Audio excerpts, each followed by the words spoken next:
ஒரு திருவண்ணாமலைக்கு பாலுமகேந்திரா சார் வந்திருந்தார். அப்போ வந்து நிறைய பேர் அவரை ஃபோட்டோ எடுத்தாங்க. ஒரு ஸ்டுடியோ ஃபோட்டோகிராஃபர் வந்து இப்போ கொஞ்ச நேரத்துக்கு முன்னாடி ஒருத்தரை பார்த்த உடனே அது ஞாபகம் வந்துச்சு. அவர் வந்து சார் உங்களை கொஞ்சம் ஃபோட்டோ எடுத்துக்கோ அப்படின்னாரு. இவர் ஃபோட்டோ எடுக்க ஆரம்பித்தோடனே அவர் பாலுமகேந்திரான்றதை அவர் மறந்துட்டார். சார் கொஞ்சம் சிரிங்க அப்படின்னாரு. சார் கொஞ்சம் எழுந்துச்சு நில்லுங்க, கொஞ்சம் அப்படி போங்க.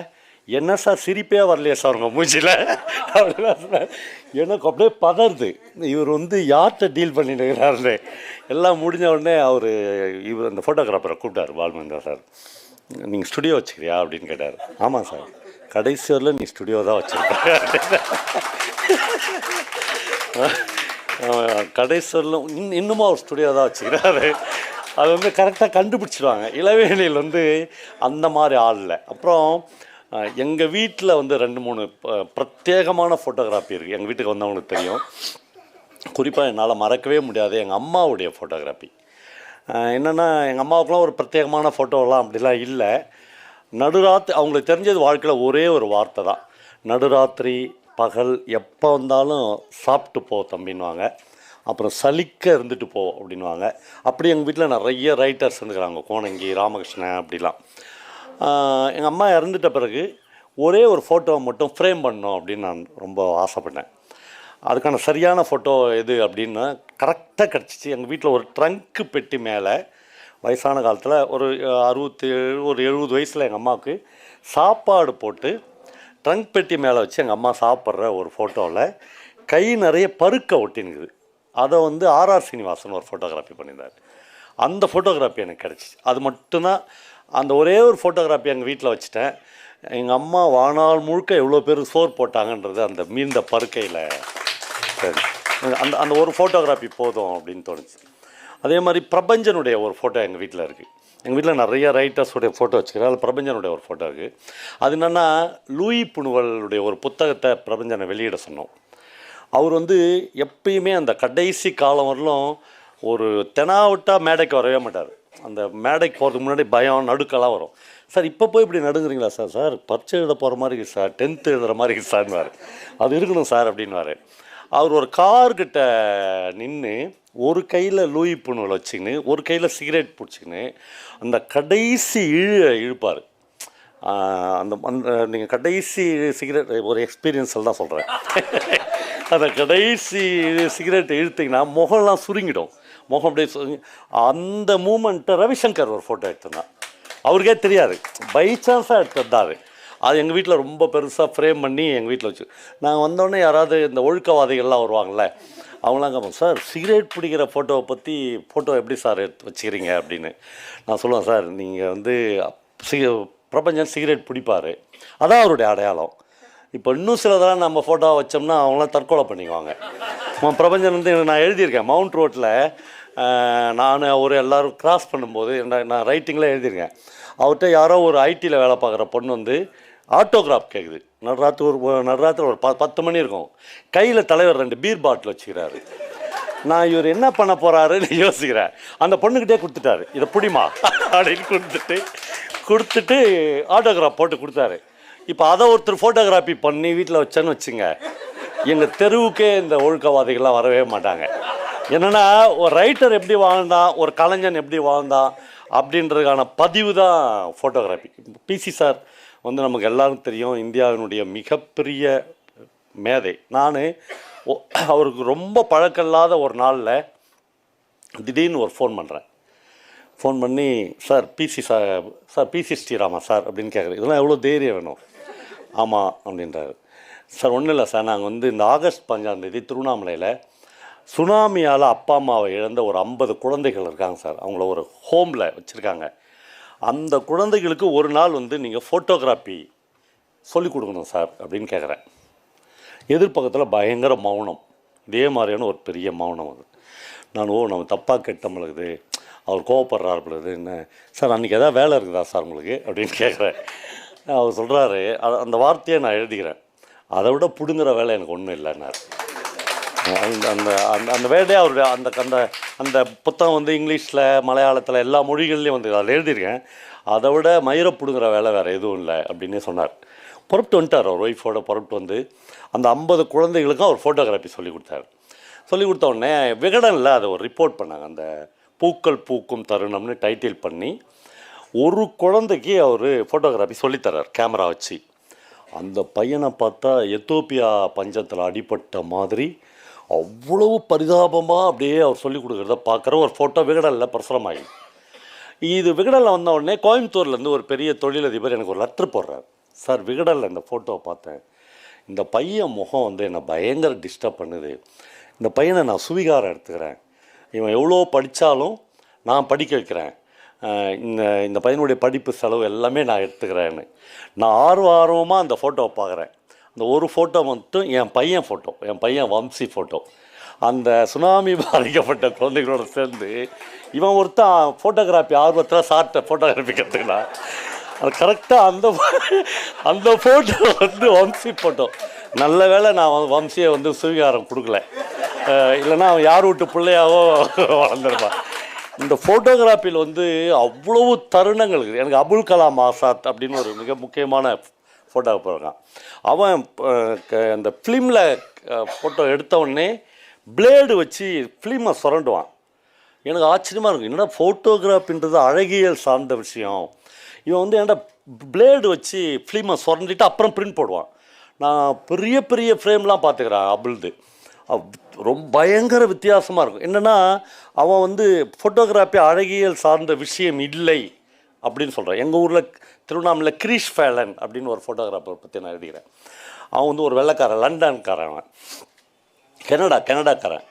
என்னை ஒரு நாள் அவன் வர சொன்னான்னு நான் போயிருந்தேன். போனால் கதவை திறக்கவே இல்லை. நான் கதவை தட்டினேங்கிறேன், அவன் கதவை திறக்கவே இல்லை. அப்புறம் 1 மணி நேரம் பொறுத்து தான் கதவை, 1 மணி நேரம் ஒரு ஆள் கதவை திறந்து வந்துருப்பேன். அப்புறம் திறந்து என்ன கிரீஷ் ஆச்சு என்ன கமான் அப்படின்னு கூட்டமாக அவன் டேபிளில் உட்கார வச்சு பேசவே இல்லை. இவ்வளோ நேரம் நான் என்ன பண்ணின்னு இருந்தேன்னு போட்டால் ஒரு நல்ல பாம்பை ஃபோட்டோ எடுத்தேன். வீட்டுக்குள்ளே நல்ல பாம்பு வந்துச்சு. அந்த நல்ல பாம்பை முழுக்க 1 மணி நேரம் கிட்டத்தட்ட 300 ஃபோட்டோ எடுத்துக்கிறான். ஆமாம், இப்போ எங்கே அந்த அதை அனுப்பிச்சிட்டு வந்துட்டேன், ஃபோட்டோகிராஃபி முடிச்சுட்டு நான் அனுப்பிச்சி வச்சிட்டேன். அந்த கிரீஷ் ஃபேலன்ட்ட நான் பார்த்தது என்னன்னா, அவன் நீங்கள் 1 கோடி ரூபா கொடுத்தா கூட கனிமொழி மரத்தை ஃபோட்டோ எடுக்க மாட்டான். ஏன் சார் அப்படின்னு கேட்டால், அவன் பிரத்யேகமாக ஒரு நாட்டில் யாரை எடுக்கணும்னு பிளான் பண்ணி வச்சுக்கிறான். எகிப்து முழுக்க நதிகளை மட்டும்தான் எடுத்துக்கிறான். அது மாதிரி அவன் இந்தியாவில் செலக்ட் பண்ண என்னெல்லாம் ஒரு ஃபோட்டோ கூட அவன் எடுத்ததே இல்லை. என்னன்னு கேட்டால், இந்தியாவில் சாதுக்களை மட்டும்தான் ஃபோட்டோ எடுப்பான். அதனால தான் திருவண்ணாமலையில் வந்து தங்கினான். அப்புறம் விதமான அவனுடைய எகிப்தில் நதிகளை எடுத்தது, வேற ஒரு நாட்டில் வெறும் வீடுகளை எடுத்தது, திருவண்ணாமலையில் சாதுக்களை எடுக்கிறது, இப்படி ஒரு பிரத்யேகமான ஃபோட்டோகிராஃபர்ஸ் இருக்காங்க. கடைசியாக ஒரே ஒரு விஷயம் சொன்னேன்னு, எனக்கு ஃபோட்டோகிராஃபி அப்படின்னாவே எனக்கு ஞாபகம் வர்றது விருத்தா அப்படின்னு வண்ணதாசன் சொல்கிற ஒரு ஃபோட்டோகிராஃபர் தான். என் லைஃப்பில் அந்த விருத்தா மாதிரி ஒரு கலைஞனை தான் நான் தேர்ந்தெடுக்கேன். இந்த கலைஞர்களுடைய அபூர்வமான கணங்களை ரவிக்குமார் ஒரு இடத்துல அழகாக தொட்டார். என்னென்னா, அன்புராஜின்னு நான் ஒருத்தரை பற்றி பேசியிருப்பேன். அந்த வீரப்பனோடு இருந்து 20 வருஷம் ஜெயிலுக்கெலாம் போனார். அவர் 20 வருஷம் ஜெயிலில் இருந்து இப்போ தான் வந்தார். அவர் ஒரு நாடக ட்ரூப் ஆரம்பிக்கிறார் கர்நாடகாவில். அவங்க நாடக ட்ரூப் ஆரம்பித்து போய் ஒரு இடங்களும் நாடகம் போடுறாங்க. அந்த முதலமைச்சர் பட்டேல் நினைக்கிறேன், அவர் பார்த்துட்டு நான் எதாவது செய்யணுமான்னு பெண் நடிகைகள் இல்லை, நாங்களே பெண்களாக சேர்ந்து நடிக்க வேண்டியதுன்னு சொல்கிறாரு. பெண் கைதிகள் 5 பேர் இந்த ட்ரூப்புக்கு கொடுக்குறாரு அவர். அவங்க நாடகம் போடுறாங்க. அப்போ அந்த நாடகத்தில் ஒரு பையனை ஒரு நாள் அன்புராஜ் கேட்குறாரு, நாடகம் முடிஞ்சிட்ட உடனே கேட்குறாரு, ஜெயிலேருந்து தான் நம்ம தப்பிக்க முடியாது, நாடகம் போடுற இடத்துலேருந்து ஈஸியாக தப்பிச்சிடலாம், பெரிய செக்யூரிட்டி அதெல்லாம் இருக்காது, உனக்கு அப்படி ஒரு எண்ணமே தோணலையாடான்னு கேட்குறாரு. அந்த பையன் ஒரு வார்த்தை சொல்கிறான், தப்பிச்சிடலான்னா முதல் நாளே அப்படி நினச்சேன், நான் போயிட்டா என் கேரக்டருக்கு யார் நான் நடிப்பாங்கன்னு கேட்குறான். அதான் ஒரு ஆர்டிஸ்டுடைய இடம். நான் தப்பிச்சு போயிட்டா என் கேரக்டருக்கு யார் நான் நடிப்பாங்க அப்படின்னு கேட்குறான்ல, அவன் தான் இளவேனில், அவன் தான் ரவிசங்கர். இங்கே இருக்கிற அவரில் ஒருத்தர் தான் பிசி சார். அந்த மாதிரி கலைஞர்களுடைய இடம் அந்த தப்பிச்சு போயிட்டா என் கேரக்டருக்கு யார் சார் நடிப்பாங்கன்னு கேட்குற அந்த இடம் தான் ஒரு ஆர்டிஸ்ட்டுக்கான இடம். எனக்கு அது மாதிரி வண்ணதாசனுடைய அந்த விருத்தான்ற கதை என்னென்னா, இந்த விருத்தான்றவன் ஒரு ஃபோட்டோகிராஃபர் இல்லை, அவன் ஒரு மிகப்பெரிய கலைஞன்னு எப்போ அந்த ரைட்டர் கண்டுபிடிப்பார்னா, ஒரு கல்யாணத்தில் போய் அவன் ஃபோட்டோ எடுப்பான்.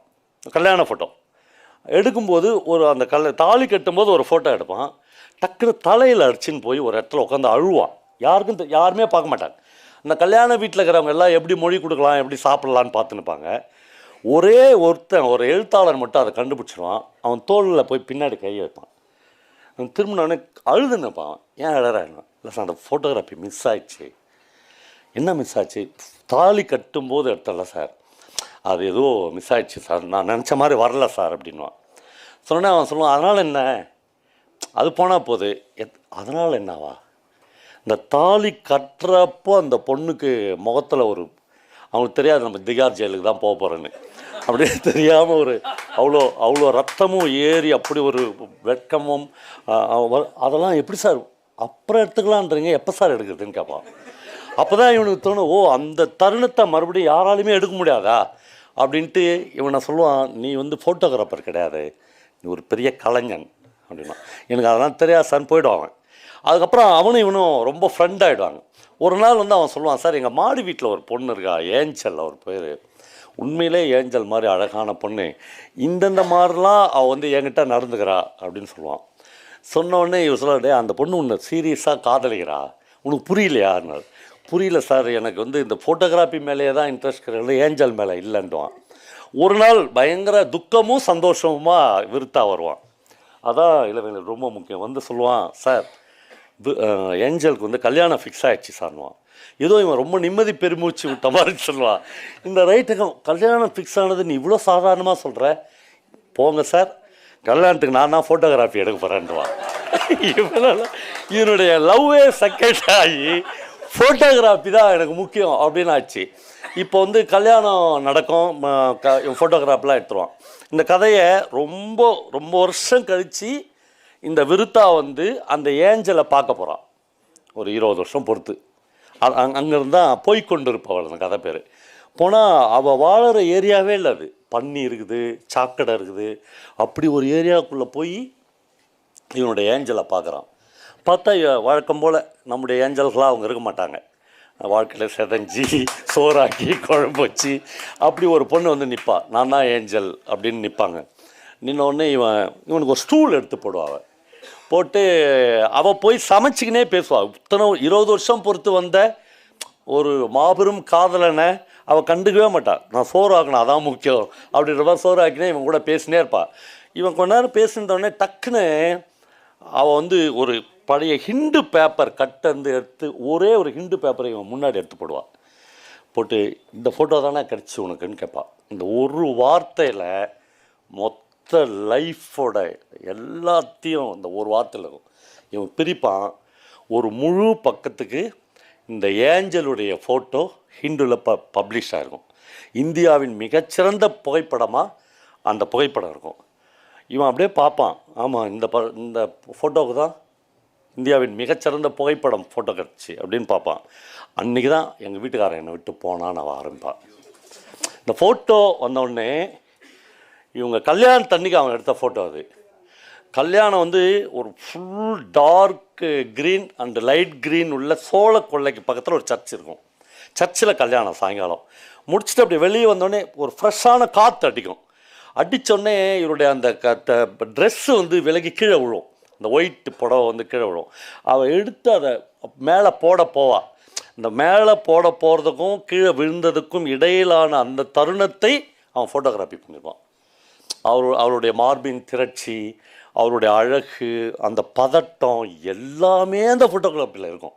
அதுதான் நம்பர் 1 ஃபோட்டோகிராஃபியாக இந்தியா ஹிண்டில் பப்ளிஷ் ஆகிருக்கும்.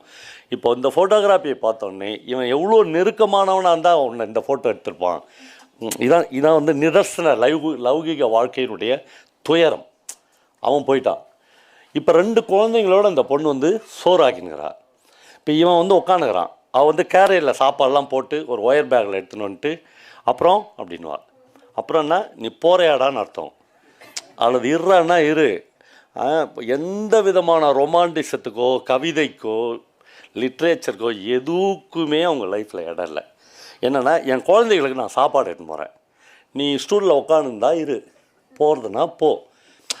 அதெல்லாம் ஒன்றுமே இல்லை. வாழ்க்கைக்கும் கலைக்கும் இடையில் இவ்வளவு துயரமான ஏரியா இருக்குது. யாராவது சில கலைஞர்கள் மட்டும்தான் அதை கடந்து வராங்க. எனக்கு வந்து இளவேனில் வந்து ஒரு 30 வருஷமாக ஃப்ரெண்டு. எனக்கு ரவிசங்கரை பார்த்தோன்னே நான் கேட்டது, உங்ககிட்ட இருந்து இன்ஸ்பயர் ஆகி தான் இளவேனில் வந்து இப்படி ஒரு புத்தகமே போட்டேன்ற, நீ போடவே இல்லை அப்படின்னு சொன்னேங்கிறேன். எனக்கு நான் கனிமொழி மேடத்தினுடைய மிகச்சிறந்த ஒயிட் அண்ட் பிளாக் ஃபோட்டோலாம் ரவிசங்கருடைய ஃபோட்டோகிராஃபிலேருந்து தான் பார்த்தேன். அதே மாதிரி கலைஞர் வந்து ஒரு தடவை கனிமொழி மேடம் வீட்டிலேருந்து போகும்போது அவங்க பையன் ஆதித்யா போய் அவருடைய இந்த விரலை பிடிப்பான். அப்படி ஒரு ஃபோட்டோகிராஃபியை நான் ரவிசங்கருடைய ஃபோட்டோகிராஃபிலேருந்து பார்த்துக்கிறேன். என்ன ரவி மாதிரியான சோம்பேறிகள்லாம் பண்ணுற விஷயம்னா, அதை ஒரு ஆவணப்படுத்தி ஒரு புக்காக போட்டு அடுத்த ஜென்ரேஷனுக்கு கொடுத்துட்டு போகணும். அது ரொம்ப ரொம்ப ரொம்ப முக்கியமான விஷயம். அதை இவங்க எல்லாருமே மிஸ் பண்ணுறாங்க. இளவேனில் வந்து மிஸ் பண்ணாமல் போயிருக்கார். இளவேனில் வந்தோடனே என்கிட்ட ஆர்வமாக கேட்டார், புக்கு ரொம்ப பிரமாதம் இளவேனில் அப்படின்னேன். அவர் சொன்னார், ஆனால் ரைட்டிங்னா என்னாரு இல்லை, இந்த எழுத்தாளர்கள், இசைஞானிகள், கலைஞர்கள் இவங்களாம் எழுதாமலோ பேசாமலோ இருக்கிறது ரொம்ப நல்லது. இப்போ பிசி சார் என்றைக்காவது வந்து அதிகமாக பேசி நம்ம யாராக பார்த்துக்கிறோமா? அவருடைய பேசும் மொழி வந்து கை. அவர் வந்து தன்னுடைய கைகளால் பேசுகிறாரு. இரத்த நாளங்களின் வழியே நமக்கு வந்து இதயத்துக்கு வந்து அவருடைய விஷயத்தை கடத்துறார். அவர் வந்து ஒரு 1.5 மணி நேரம் என்ன மாதிரி ரவிக்குமார் மாதிரி சிறப்புரை ஆட்டினார்னா போ அப்படின்னு நம்ம போயிடுவோம். ஏன்னா நாம் வந்து அவரை எதிர்பார்க்கணும்னா அவருடைய ஃபோட்டோகிராஃபி மூலமாக தான் அவர் பேசணும். மருதுவம் வந்து அவருடைய ட்ராயிங் மூலமாக தான் நம்ம பேசணும்னு நினைக்கிறோம். அது மாதிரி இளவேனில் வந்து ஃபோட்டோகிராஃபி போதும் அப்படின்னு தான் எனக்கு தோணுது. இந்த ரைட்டிங்கை வந்து வேறு யாராவது ஒருத்தட்ட கொடுத்து எழுத வைக்கலாம். நம்ம எக்ஸ்பீரியன்ஸ் ரொம்ப குறைவாக எழுத வைக்கலாம். ரொம்ப சந்தோஷம். ரொம்ப ஒரு நிறைவான தருணத்தில் நான் இருக்கேன். கனிமொழி மேடம் வந்து நிறைய அவங்களுக்கு இந்த மாதிரியான ஸ்டேஜுக்கு தயவுசெய்து ஒரு மாதத்துக்கு ஒரு தாட்டியாச்சும் நாம் அவங்கள கூப்பிடணும். கண்டிப்பாக கூப்பிடணும். வெறும் அரசியல் மேடைகளோடு அவங்கள விடவே கூடாது. நான் பல விஷயங்களை மீட்டு எடுக்கிறாங்க அவங்க. ரவிக்குமார் வந்து அப்போ அவங்கக்கிட்ட ஒரு இன்னோசன்ட் முகம் இருந்துச்சுன்னாரு. ஒன்று இப்போ இல்லையான்னு கேட்டாங்க. நான் சொன்னேன், இப்போ இல்லைன்னா நாங்கள் ஏன் மேடம் உங்களை கூப்பிட போகிறோன்னு கேட்டேன். அதே மாதிரி நான் திருச்சூரில் வந்து ஒரு ப்ரோக்ராமுக்கு போயிட்டு, ஒரு புக் ஃபேர் போயிட்டு சும்மா நடந்து போயிருந்தேன். ஒரு மலையாள ரைட்டர், ஒரு சீனியர் மலையாள ரைட்டர் வந்து என்கிட்ட கேட்டார், வாட்ஸ் யுவர் நேம், உன் பேர் என்னான்னு கேட்டார். கனிமொழின்னேன். ஓ, இப்படி ஒரு பேரா, உங்கள் அப்பா ஒரு பெரிய போயிட்டா அப்படின்னு கேட்டார். இல்லைண்ணே, இல்லை ஒரு கவிஞனாக இல்லாத ஒருத்தர் இந்த பேரை வச்சிருக்க முடியாது. பாருங்கள், பெயர்களில் இருந்து கூட நம்ம எவ்வளோ விஷயங்களை சுவீகரித்து கொள்ள முடியும். ஒரு அருமையான எழுத்தாளர்களுடைய தருணத்தை அப்பட்டமாக அப்படியே பதிவு செய்து கொடுத்திருக்கிற இளவேனிலுக்கு என் பிரியமும் அன்பும்.